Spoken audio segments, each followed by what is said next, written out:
The black Bentley Continental sputtered once, twice, then died completely in the middle of Michigan Avenue. Rush hour traffic ground to a halt. Horns blared.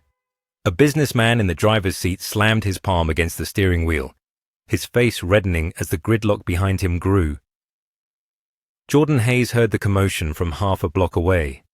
She was walking home from school, her backpack heavy with textbooks, when she spotted the luxury car smoking slightly from under the hood. Without thinking, she jogged toward it, her worn sneakers slapping against the pavement. Marcus Chen stepped out of the Bentley, phone already pressed to his ear. "I don't care what meeting I'm missing. Send someone now." His tailored suit probably cost more than Jordan's mum made in 3 months. He didn't even glance at the crowd gathering on the sidewalk. Jordan set down her backpack and approached. "Sir, I can help." Marcus barely looked at her. "Kid, I've got people for this. Move along." "The hybrid system modification," Jordan said, louder this time. "That's what failed. I can see the vapor pattern from here. Your ignition relay's fried." That got his attention. Marcus lowered his phone, his eyes narrowing. "What did you just say?" "The relay. It's a common failure point when you modify the Chen hybrid drive for performance. Puts too much stress on the electrical system." Jordan was already moving toward the hood. "I can fix it in 5 minutes if you have a basic toolkit." Marcus stared at her like she'd spoken another language. "You're what, 12? 13? And yeah, I know cars." Jordan met his gaze steadily. "Your choice. Wait 2 hours for a tow truck or let me look at it." Something in her confidence made him step aside. "Fine. Toolkit's in the trunk." Jordan popped the hood and surveyed the engine. Her fingers moved automatically, tracing connections her father had taught her to recognize. The hybrid system was beautiful, elegant in its efficiency. She'd seen these exact diagrams before, sketched in her father's notebooks, late at night at their kitchen table. She grabbed the toolkit and got to work. Around her, people held up phones, recording. She didn't notice. She was too focused on bypassing the fried relay, rerouting the connection through the backup circuit. Her hands were steady, sure. 4 minutes later, she straightened. "Try it now." Marcus slid back into the driver's seat, turned the key. The engine purred to life, smooth as silk. He sat there for a moment surprised, then got out and pulled a $20 bill from his wallet. He tossed it at Jordan's feet. "Good job, kid. Take a shower. You got grease all over you." He drove away without another word. Jordan picked up the bill, her jaw tight. Around her, the crowd dispersed. Most people were already walking away, but one woman in a business suit was still holding up her phone, her expression troubled. "That was incredible," the woman said. "How did you learn to do that?" Jordan shrugged, grabbing her backpack. "My dad taught me." She didn't see the woman post the video to social media 40 minutes later. She didn't see it shared 10 times, then 100, then 10,000. By the time Jordan got home to the small apartment she shared with her mum, the video had 500,000 views and counting. Elena Hayes was at the kitchen table when Jordan walked in, still in her hospital scrubs from her shift. She looked exhausted. She always looked exhausted these days. "Hey baby, how was school?" "Fine." Jordan dropped her backpack. "Mom, I saw something today. In a car, the hybrid system." Eleanor's expression changed immediately. "Jordan, we've talked about this." "No, Mum, listen, it was a Bentley, custom job, and they'd modified it with the Chen hybrid drive. But I recognized it. The design. It's the same system Dad was working on. The exact same one." "Jordan." Eleanor's voice was firm now. "Your father worked for Chen Industries. Anything he designed, they own. That's how it works." "But he was working on it at home, in our garage. I remember, Mum. He'd be out there until 2 a.m, sketching and calculating. He used his own tools, his own time." Jordan's voice rose. "They don't own that." Elena stood up, moving to the sink. Her hands gripped the edge of the counter. Your father died 16 months ago. Chen Industries has lawyers, money, power. We have nothing. I'm not losing you too. You're not going to lose me. You don't understand what they're capable of. Eleanor turned around and Jordan saw tears in her mother's eyes. Daniel was brilliant. He was the smartest person I ever met. And they worked him to death. And then they took credit for everything he built. And there's nothing we can do about it. Dad always said if something's broken, you fix it. Some things can't be fixed. Elena's voice cracked. I'm sorry, baby, but that's the truth. Sometimes the world is just unfair and we have to live with it. Jordan felt something harden in her chest. She walked to her room and pulled a cardboard box from under her bed. Inside were her father's notebooks, dozens of them, filled with sketches and calculations and notes in his careful handwriting. She opened the one from 3 years ago. There, on page after page, was the hybrid system. Every component, every calculation, every innovation that Chen Industries now claimed as their own. And in the corner of each page, her father had written the date, 2 years before his death, a full year before Chen Industries filed the patent. Jordan pulled out her phone. The video of her fixing Marcus Chen's car had been shared into her feed by 3 different friends. The comments were brutal. Billionaire CEO treats kid mechanic like garbage. Marcus Chen is trash for this. That girl saved him and he threw money at her like she's a servant. Someone had identified Marcus from the license plate. Someone else had identified the car, model, and estimated its worth at $400,000. The video had 2 million views now. Jordan scrolled through comment after comment, all expressing outrage at Marcus's dismissiveness. But that wasn't what caught her attention. What caught her attention was a comment from someone named Tech Historian 2024. Is that a Chen hybrid drive in that Bentley? I didn't think they modified those for luxury performance vehicles. That's interesting. Jordan's thumbs flew across her phone. She created a new account, anonymous, and replied. It's modified. Same core design as the original Chen system. Developed by Daniel Hayes, engineer at Chen Industries, who died in a factory accident 16 months ago.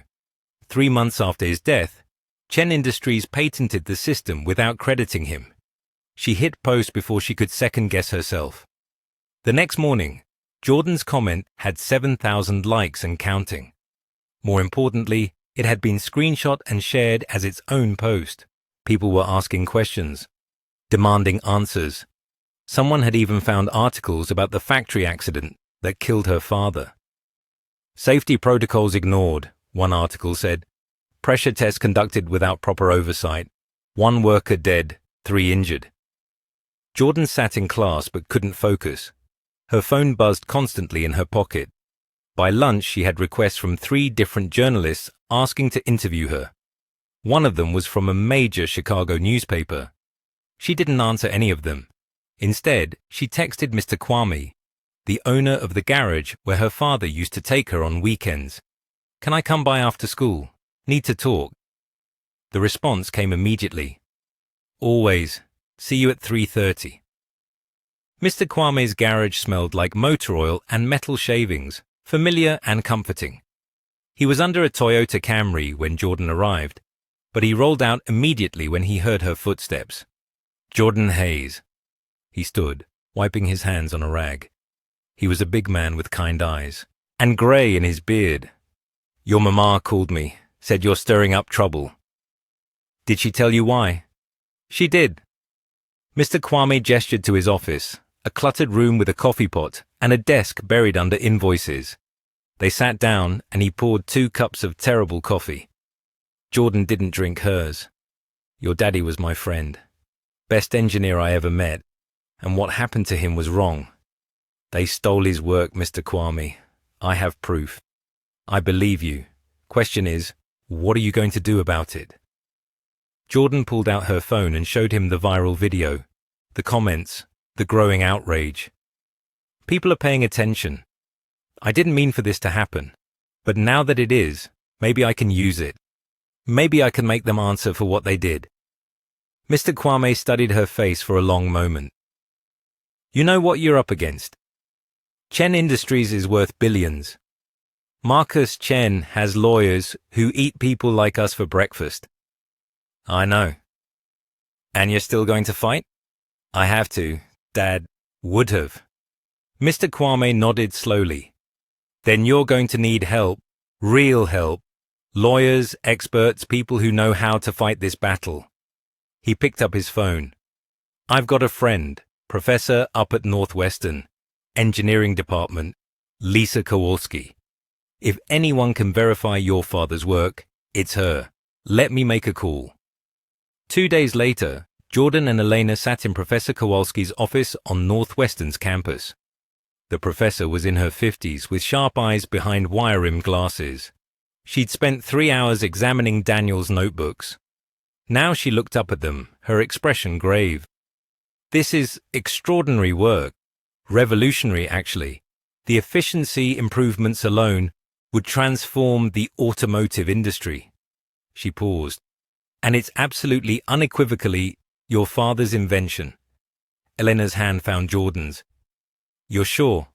I'm certain. The dates, the progression of ideas, the mathematical approaches, all of it points to someone working through problems in real time over an extended period. This isn't copied or stolen. This is original research.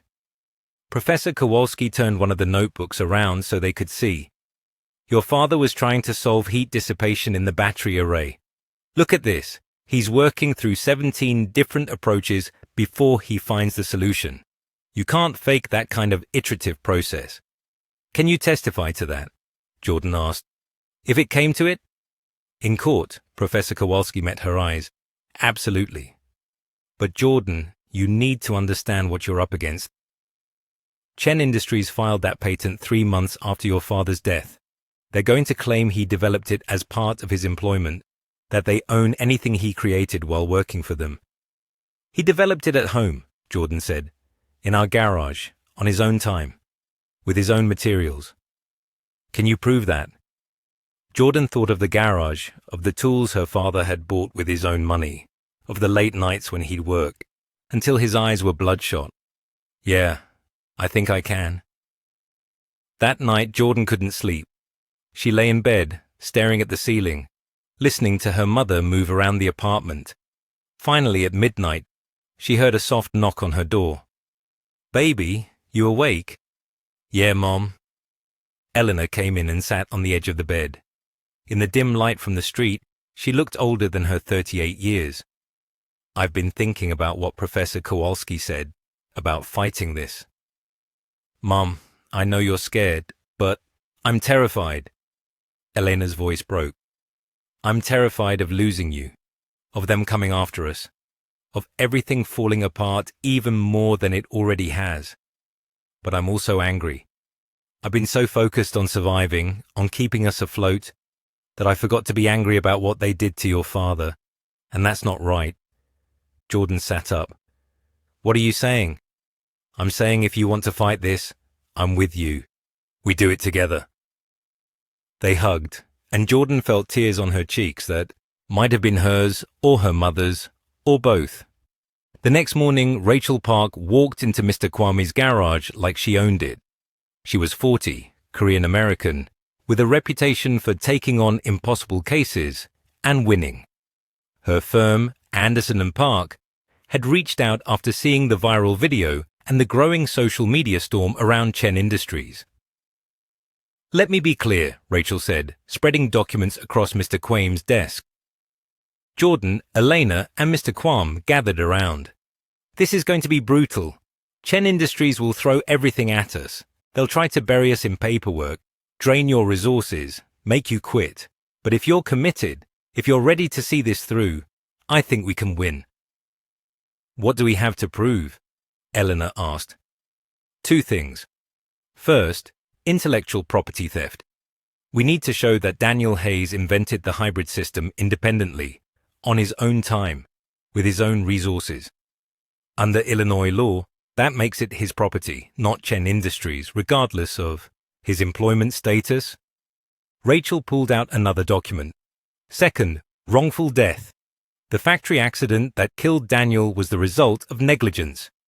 Chen Industries rushed production timelines, ignored safety protocols, and created a dangerous working environment. How do we prove that? Jordan asked. We've already got internal emails from a whistleblower at Chen Industries, someone who worked with your father and has felt guilty for 16 months. Rachel slid a printed email across the desk. Her name is Victoria Martinez. She's willing to testify. Jordan read the email. It was from Marcus Chen himself, sent 2 days before her father's accident. Push the pressure test to Friday. I don't care if the protocols aren't finalized. We're behind schedule and the board is breathing down my neck. Make it happen. He killed my dad for a schedule, Jordan whispered. He created the conditions that killed your father, Rachel corrected gently. And 3 days after Daniel died, Victoria Martinez found sketches of the hybrid system in his personal effects. She tried to tell management that it was his invention, that he'd been working on it for years independently. They told her to be quiet or lose her job. Eleanor was crying now, silent tears running down her face. He tried to tell me he was working on something special. I thought he meant a promotion. I didn't know he was building something that would change everything. Over the next 2 weeks, the case exploded into the national conversation. The viral video had done its job, but it was the legal filings that turned the situation into a movement. Rachel Park held a press conference on the steps of the courthouse. We're filing 2 lawsuits today, she announced to a crowd of reporters. The first alleges intellectual property theft against Chen Industries for the unlawful appropriation of Daniel Hayes' hybrid system technology. The second alleges wrongful death due to negligent safety practices that led to Mr. Hayes' fatal accident. We're seeking recognition, compensation, and accountability. The questions came rapid fire. How much are you seeking in damages? What evidence do you have? Has Chen Industries responded? Rachel handled them all with calm precision. But it was when Jordan stepped up to the microphone that the cameras really focused in. My dad was brilliant, Jordan said, her voice steady despite her shaking hands. He spent 3 years of his life developing that hybrid system. He worked on it at night, on weekends, whenever he had free time. He did it because he believed we could make cars more efficient, better for the environment, better for everyone. And Chen Industries took it. They took his work, they took credit for his genius, and they made billions of dollars off his invention, while my mum works 2 jobs to keep us fed. Jordan paused, looking directly into the cameras. My dad died because they cut corners, because they cared more about profit than safety. And then they erased him from history. Well, I'm not going to let that stand. His name was Daniel Hayes, and the world deserves to know what he built. The video of her speech got 20 million views in 48 hours. Stock in Chen Industries dropped 15%. Protests organized outside their headquarters. Someone started a hashtag. Justice for Daniel Hayes. It trended worldwide for 3 days. Marcus Chen was forced to hold his own press conference. He stood behind a podium at Chen Industries headquarters, looking exhausted. These allegations are baseless, he said, his voice tight. Daniel Hayes was a valued employee who tragically died in an accident. We have thoroughly investigated and found no negligence on the part of Chen Industries. As for the intellectual property claims, Mr. Hayes developed that technology as part of his employment. All work product belongs to the company. Then why did he develop it in his personal garage? A reporter shouted. Why did you rush the pressure test? Another called out. What about the internal emails? Marcus held up his hands. No further questions. Thank you. He walked off stage, but not before the cameras caught the expression on his face. It wasn't anger, it was fear.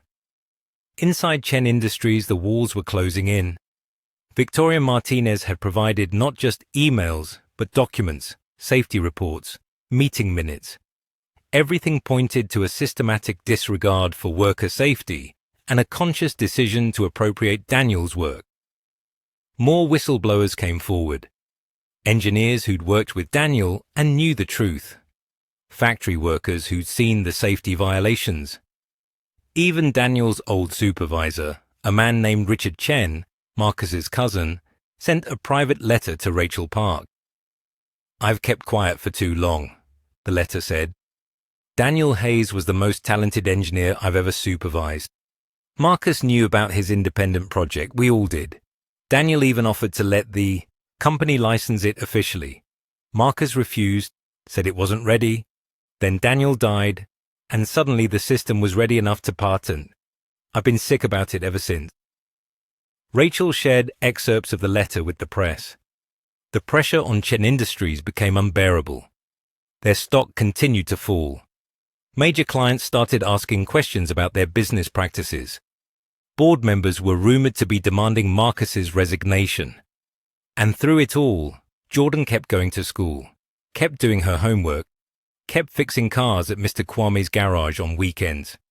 She tried to maintain some normalcy even as her face appeared on news broadcasts and her name trended on social media. One afternoon, 3 weeks into the legal battle, a black SUV pulled up outside her school. Jordan's heart hammered as two men in suits approached. For a terrifying moment, she thought Chen Industries was going to try to intimidate her directly. But the men weren't threatening. They were reporters from a major automotive industry magazine. "Jordan Hayes, we'd like to interview you about your father's work. We've been reviewing his notebooks with permission from your legal team. His innovations go far beyond what Chen Industries has implemented. We want to tell that story." The resulting article was titled, "The Genius They Erased, How Daniel Hayes Revolutionized Hybrid Technology and Chen Industries Took Credit." It included detailed technical breakdowns of Daniel's innovations, testimonials from engineering professors, and a side-by-side comparison of his notebooks and Chen Industries' patent filings. The verdict in the court of public opinion was unanimous. Chen Industries had stolen from a dead man and his family. 4 weeks into the legal battle, Rachel got a call. Chen Industries wanted to meet. Off the record, no lawyers, just Marcus Chen and the Hayes family. "It's unusual," Rachel said, sitting in Elena's living room, "but it might be our chance to settle this without a years-long court battle. The question is, are you willing to sit across from the man who took everything from you?" Jordan and Eleanor looked at each other. Finally, Eleanor nodded. "Let's hear what he has to say." The meeting was held in a neutral location, a conference room at a downtown hotel. Marcus Chen arrived alone, without his usual entourage of lawyers and assistants. He looked like he hadn't slept in weeks. Jordan, Elena, Rachel, and Mr. Kwame sat on one side of the table. Marcus sat alone on the other. For a long moment, no one spoke. Finally, Marcus said, "I don't expect forgiveness." Jordan felt anger rise in her throat, hot and bitter. "Good, because you're not getting it." "Jordan," Eleanor started, but Marcus held up a hand. "No, she's right. I don't deserve it." He looked down at his hands. "I've spent the last month looking at everything we built, everything I built, and realizing how much of it was taken from people like your father, people who did the real work, while I took the credit." "So admit it," Jordan said. "Publicly. Tell the world you stole from my dad." "I will." Marcus looked up, and Jordan was surprised to see tears in his eyes. "I'm resigning as CEO. The board doesn't know yet, but I've already written the letter. Victoria Martinez will be named interim CEO. She's been with the company for 15 years and she has the respect of everyone who actually builds things." Rachel leaned forward. "That's not enough." "I know." Marcus slid a folder across the table. "Full settlement. $35 million for intellectual property theft. $12 million for wrongful death. And a $60 million endowment for a foundation in Daniel's name, focused on engineering safety and providing scholarships for students from underrepresented backgrounds." Elena gasped. Jordan just stared. Your father's name will be added to every patent, every system, every vehicle that uses his technology. There are 3 million cars on the road right now with his hybrid system. Every single one will have his name in the documentation going forward. Marcus's voice cracked. I told myself I was building an empire, that the ends justified the means, that people like your father were just employees, just labor, just costs on a balance sheet. I was wrong. I was so wrong. Why? Jordan asked. Why did you do it? Because I could. Because no one stopped me. Because in my world, power and money mean you can take whatever you want and call it success. Marcus wiped his eyes. I watched your speech outside the courthouse.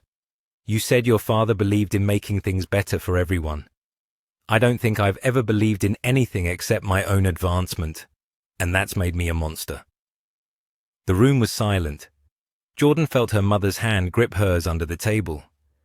The foundation, Elena said quietly. What would it do exactly? Fund safety improvements at automotive facilities nationwide.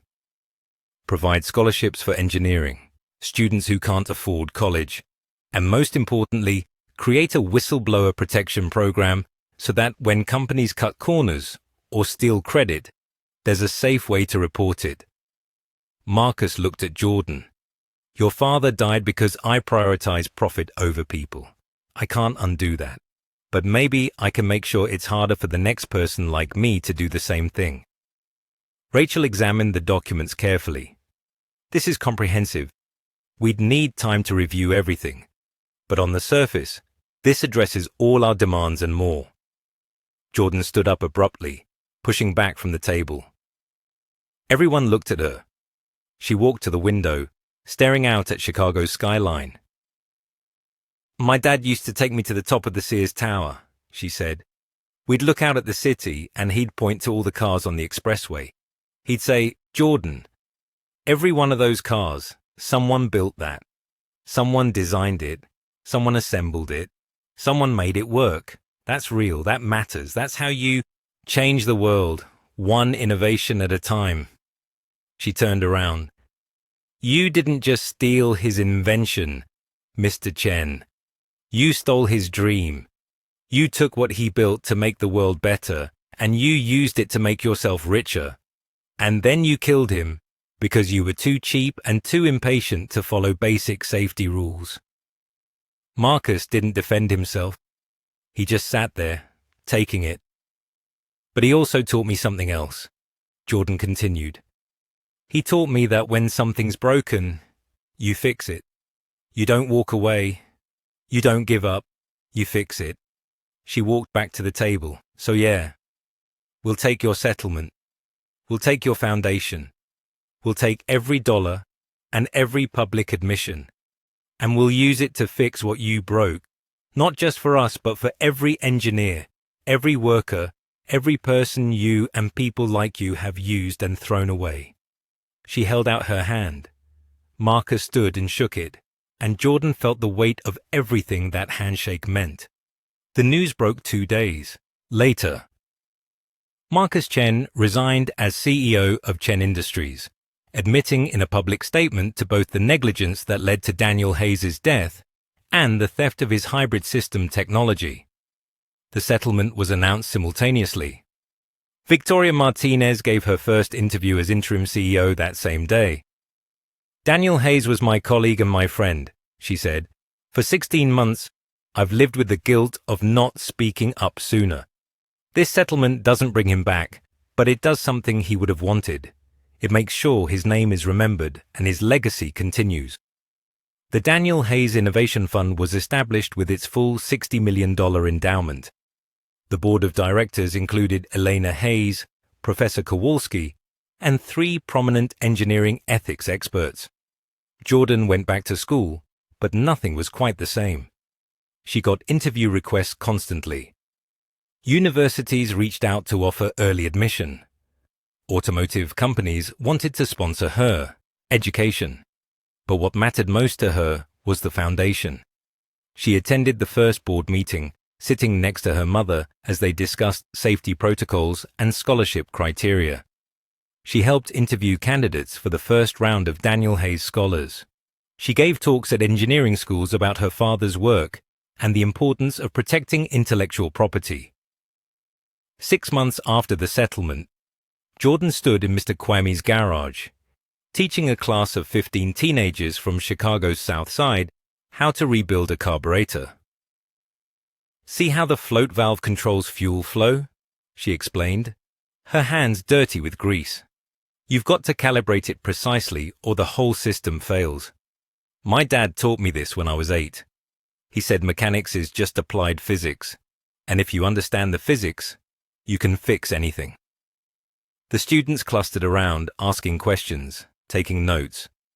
Most of them were from families like hers, working-class kids who couldn't afford fancy engineering programs but had the hunger to learn. After class, one of them, a girl named Maria, who was 14, lingered behind. "Jordan, can I ask you something?" "Sure." "How did you know you could win? Against Chen Industries, I mean. How did you know you wouldn't just get crushed?"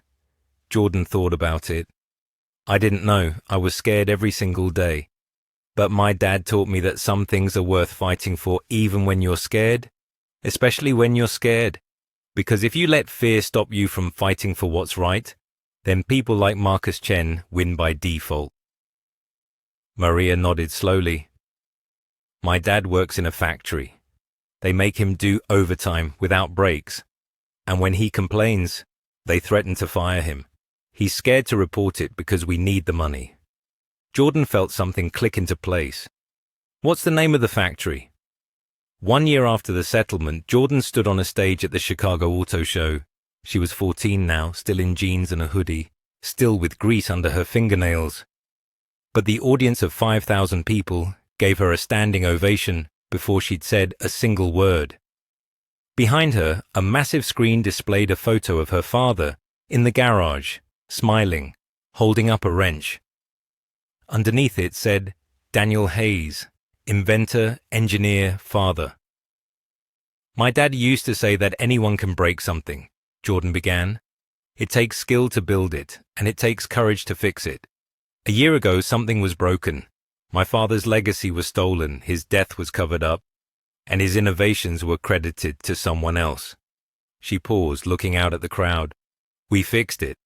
Not just me, but everyone who spoke up, who shared that video, who demanded answers, who refused to let the truth stay buried. We fixed it together." The screen behind her changed, showing statistics. 200 students enrolled in the Daniel Hayes Youth Mechanics program. 47 scholarships awarded. Safety improvements implemented at 180 manufacturing facilities. 3 million vehicles now carrying Daniel Hayes' name in their documentation. "But we're not done fixing things," Jordan continued, "because my dad's story isn't unique. There are thousands of Daniel Hayes out there, engineers and innovators whose work gets stolen, workers who die because companies cut corners, families who get crushed by systems that value profit over people." She looked directly into the cameras broadcasting her speech. "So if you're watching this, if you know something's broken, if you see injustice and think you're too small to fight it, remember this. I was 13 years old when I fixed a billionaire's car. I was 13 when I started demanding answers. And yeah, I was scared. I'm still scared sometimes. But being scared doesn't mean being powerless." Jordan smiled, the same crooked smile her father used to have. "Find your wrench, find the thing you can fix, and fix it. Because that's how we change the world. One repair at a time." The applause was deafening. Backstage afterward, Eleanor hugged her daughter tight. "Your father would be so proud of you." "I know, Mom." Jordan hugged her back. "Because he taught me everything I needed to fix what was broken." They walked out together into the Chicago afternoon. Jordan's phone buzzed. It was Maria, the girl from the garage class. "Jordan, I reported my dad's factory to the Daniel Hayes Foundation Whistleblower program. They're investigating. Thank you for teaching me that I could do something. Jordan smiled and typed back, You taught yourself. I just showed you where the tools were. She looked up at the sky, at the clouds moving over the city her father had loved. Somewhere in the distance she could hear traffic, the sound of engines and horns and all the chaos of people going places. Each car had been built by someone. Each innovation had started with someone brave enough to try. Her father had been one of those people. And now so was she. If this story inspired you, if Jordan's courage moved you, if you believe that anyone can fix what's broken, do me a favor. Hit that subscribe button. Leave a comment telling me about something you fixed or want to fix in your own life. And share this video with someone who needs to hear that they're not too young, too small, or too powerless to make a difference, because that's how we fix things together. One person at a time. One story at a time. One act of courage at a time. Jordan Hayes fixed a car, but she did so much more than that. She fixed the truth, and that changed everything.